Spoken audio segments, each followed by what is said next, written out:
Sekali lagi ya. Oke. Tangannya ke kanan, digerak-gerakkan. Tangannya ke kiri, digerak-gerakkan. Tangannya ke depan, digerak-gerakkan. Tangannya disilang, jempol digoyang.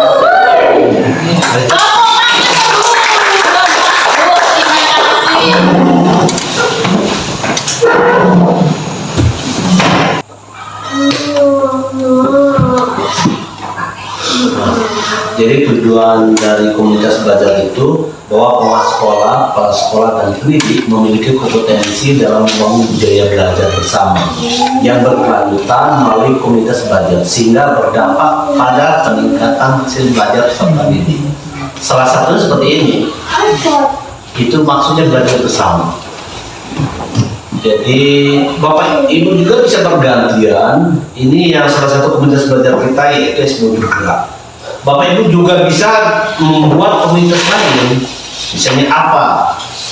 Kalau kemarin itu ketuanya saya, ini bisa ganti ketuanya buat lagi, misalkan untuk TV atau untuk Setriana membuat komunitas lain. Dalam bentuk, karena komunitas itu kumpulan beberapa orang tujuan tersebut itu komunitas. Apakah komunitas PESPA masuk? Ya masuk. Tetapi tujuan mereka itu bukan komunitas belajar.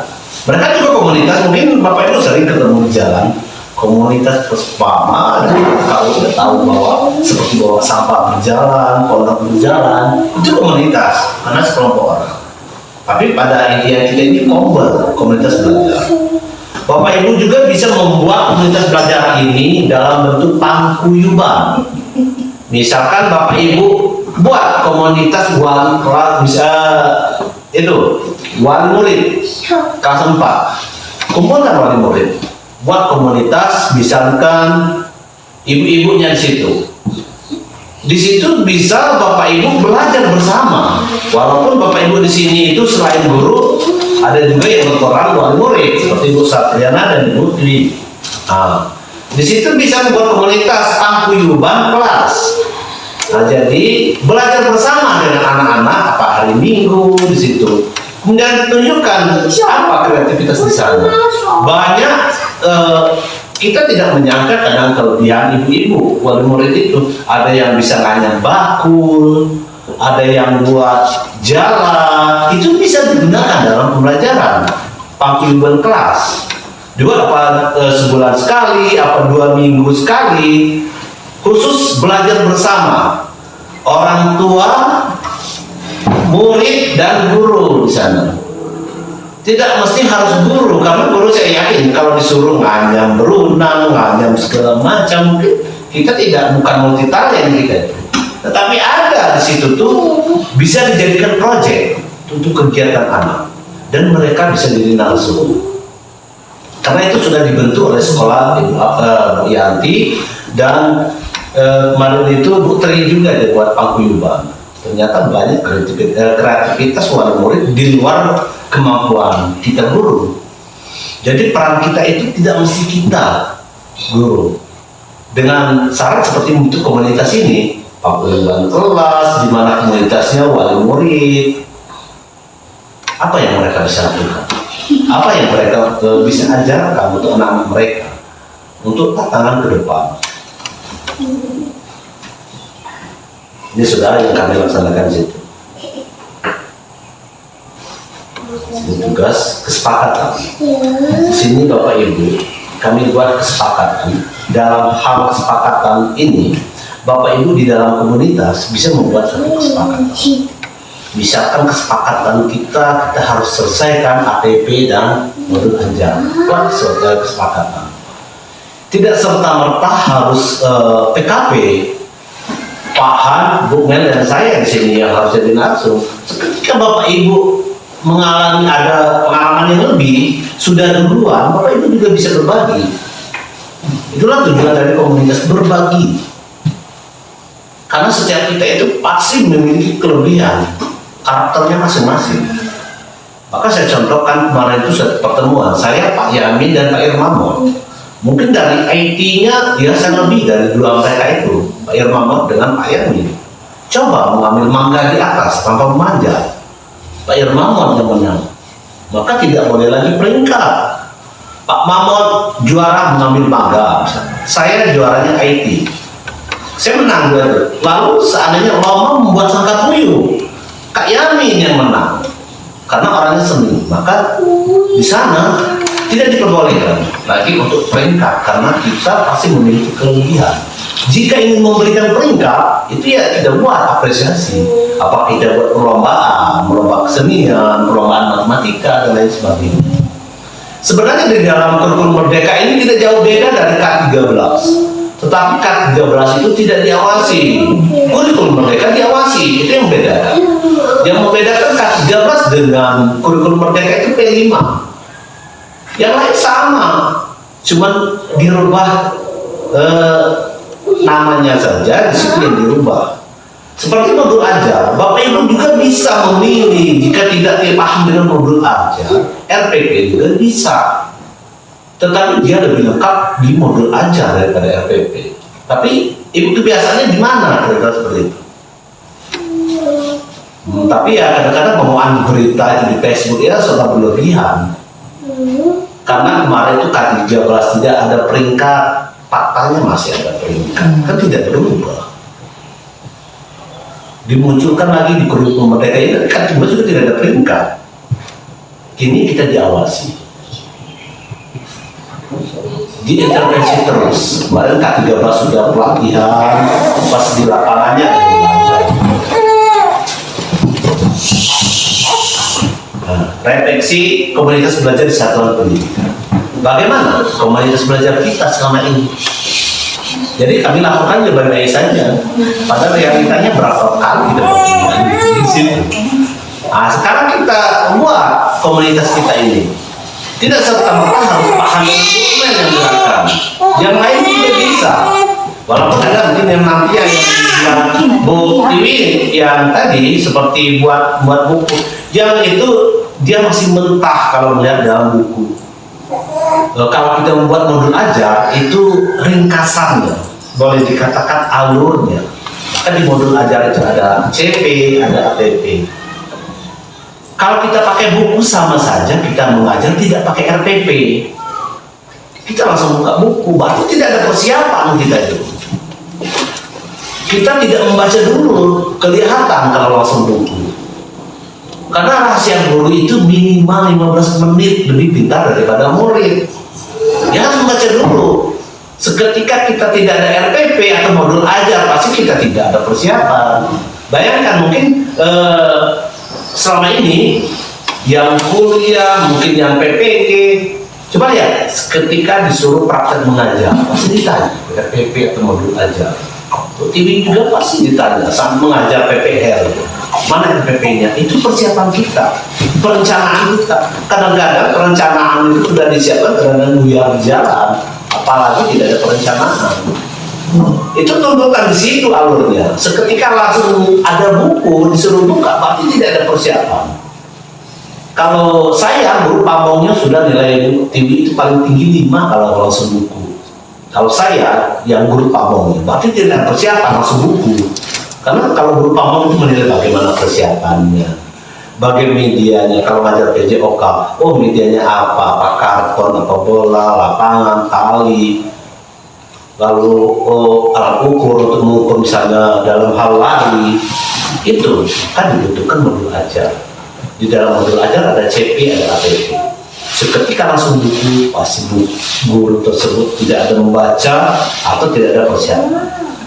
Minimal kalau kita mengajar untuk PPL itu malam itu sudah kita persiapkan. Itu gambarannya. Jadi komunitas belajar ini sekelompok pendidik dan tenaga kependidikan dalam satu sekolah yang belajar bersama-sama dan berkolaborasi secara rutin dengan tujuan yang jelas dan terukur untuk meningkatkan kualitas pembelajaran sehingga berdampak pada hasil belajar peserta didik. Jadi intinya seperti ini. Apa kendalanya? Misalkan kendala dari kelas 4. Siapa kemarin itu saya teringat terus siapa Puja. Ya, nggak salah. Dia terlalu dibandingkan yang lainnya terlalu tinggi. Yang lainnya ibarat nilai 4 dia sudah 8. Seketika bapak ibu memberi tugas, ya puja ini otomatis selesai duluan. Setelah selesai ya diganggu kawan yang lain karena jarak terlalu jauh. Jadi hal-hal itu ceritakan, jadi kita selesaikan bersama. Jadi puja ini harus tertantang, harus lebih dibuat tugas. Jika disamaratakan, maka terciptanya pembelajaran diferensiasi. Ada anak yang sedang, ada anak yang belum, ada anak yang sedang, ada anak yang sudah lancar. Itu ilmunya ilmu guru ngaji sebenarnya. Guru ngaji bisa mengajar ratusan siswa di dalam masjid, padahal guru ngajinya cuma satu. Itulah sebenarnya yang diajarkan guru ngaji itu berdiferensiasi. Yang Al-Quran besar belajar Iqra 6, yang Iqra 6 belajar Iqra 4. Akhirnya tercapai juga guru ngaji. Sebenarnya dalam diferensiasi ini kurikulum ini mengadopsi guru ngaji dan guru SLB. Kenapa? Guru SLB itu bermacam-macam. Kita anak bandel, kita sudah kewalahan. Tapi bayangkan guru SLB, ada anak yang bisu, ada anaknya bayangkan umur mereka sudah itu tapi kemampuannya sama dengan kelas 1. Jadi prinsip guru SLB itu dia sama dengan merawat tumbuhan, bahwa setiap anak itu dia memiliki kebutuhan yang berbeda. Sama dengan kurikulum merdeka ini. Nah, seperti anak yang seperti kita kunjungan kemarin itu siapa? Messi. Seketika Messi disandingkan dengan anak Bu Tiwi, anak Bu Sri kira-kira ikut nenek ekonomi seperti itu. Bandingkan kalau diajarkan sekolah, mungkin ya sudah pulang sekolah di situ boro-boro neneknya memperhatikan. Dia mau sekolah mungkin sudah syukur alhamdulillah. Kamu membandingkan dengan anak Seri sudah dikasih laptop, mungkin sudah dikasih HP, kan berbeda. Di situlah diferensiasi. Messi ini harus ini apa? Nah, yang anak Seri ini harus tertantang lagi, jangan samakan bola ajar dengan Messi, karena dia pasti merendahkan. Bapak ibu sudah belajar 2 tambah 3, dia sudah bagi-bagi seperti itu. Karena ekonomi orang tua, faktor gen juga mempengaruhi. Jadi kita lebih berpihak kepada anak, diferensiasinya itu. Maksud diferensiasi itu apa? Kemampuan awal. Kemampuan awalnya didapat dari mana? Dari asesmen di situ. Asesmen awal pembelajaran. Jadi tujuan kemudian belajar meningkatkan kompetensi pendidik dan membangun budaya belajar bersama yang berkelanjutan. Supaya kemudian belajar itu seperti kita kemudian sini, ya SDM kita meningkat, kompetensi bapak ibu meningkat. Kalau tidak didorong tanpa dipancing, ya otomatis bapak ibu seperti itu doang. Karena tidak ada intervensi. Bu Mel juga Pak Han tidak posisinya habis berapa kali ya gitu lah. Ilmu mereka tidak bertambah, malah berkurang karena mereka tidak berbagi. Bapak ibu tidak menyerah kira-kira. Lama-lama Pak Han Bu Mel bilang berkembang, bapak ibu tidak menyerah kira-kira seperti itu. Karena kita berbagi ilmu itu bukan berkurang ilmu kita, malah kita tambah lancar.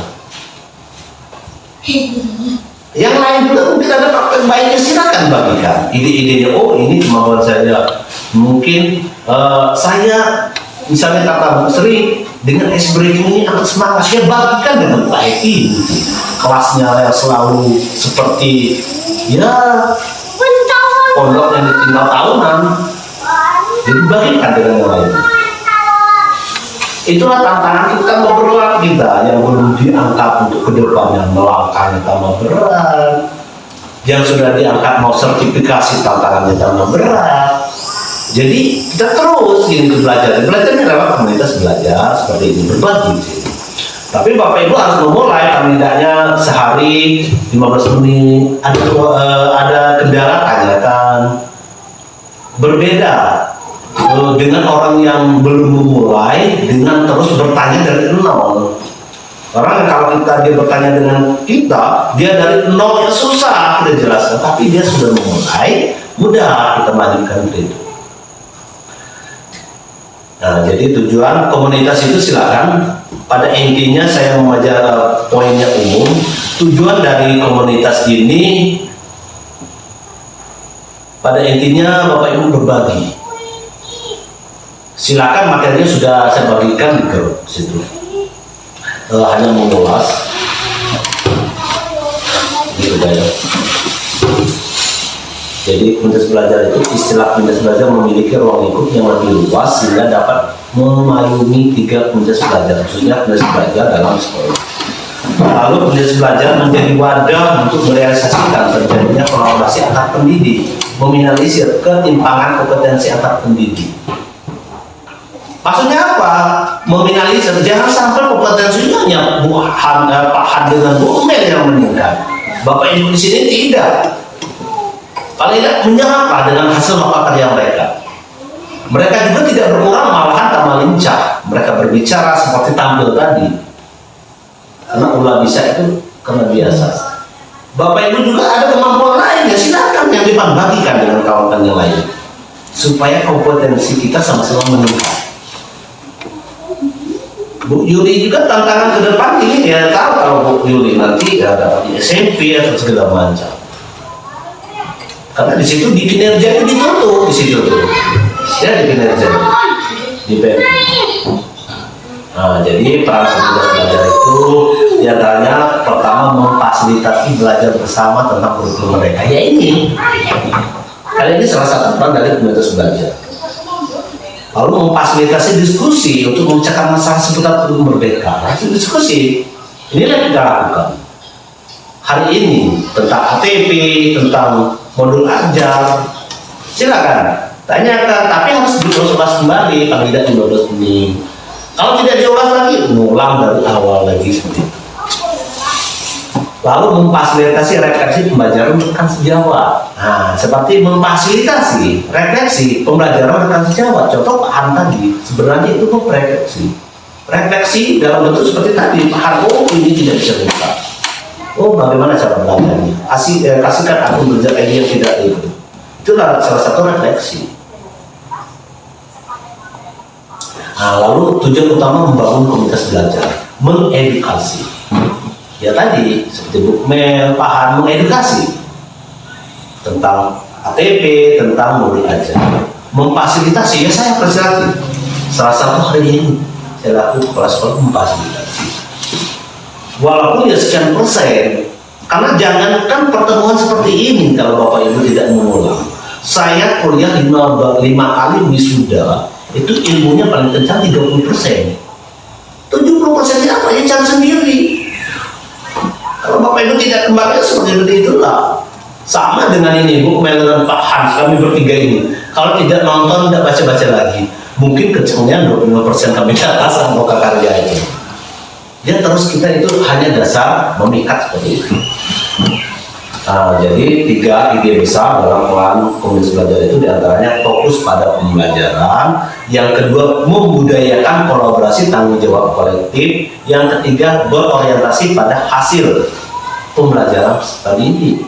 Yang selama ini mungkin hasil belajarnya bagaimana di ANBK kalau bisa itu meningkat. Itu tujuannya. Bukan tujuannya harus anak banyak dapat PIP. Inilah fokusnya di dalam sekolah penggerak.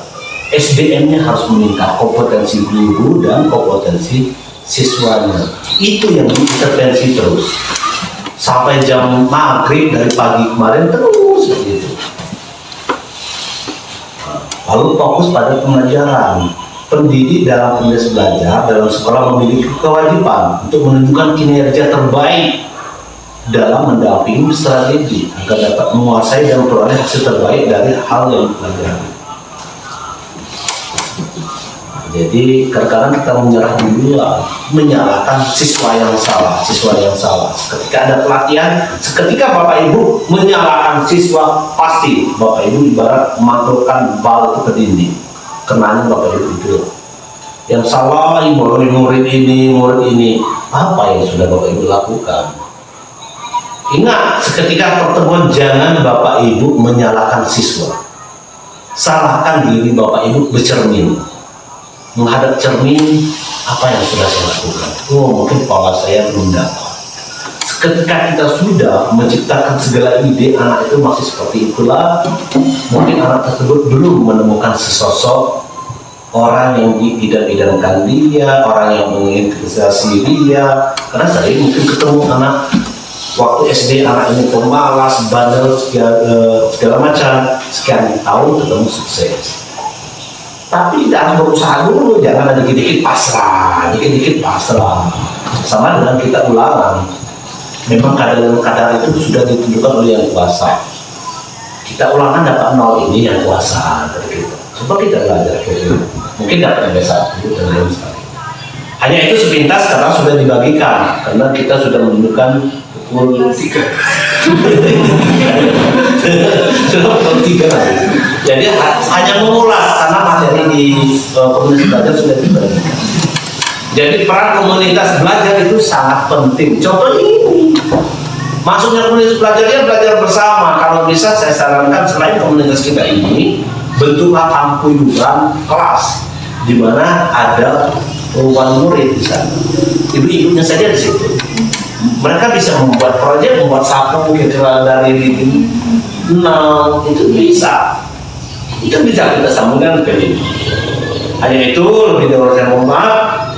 Ya, kata budaya. Wassalamualaikum warahmatullahi wabarakatuh. Waalaikumsalam warahmatullahi wabarakatuh.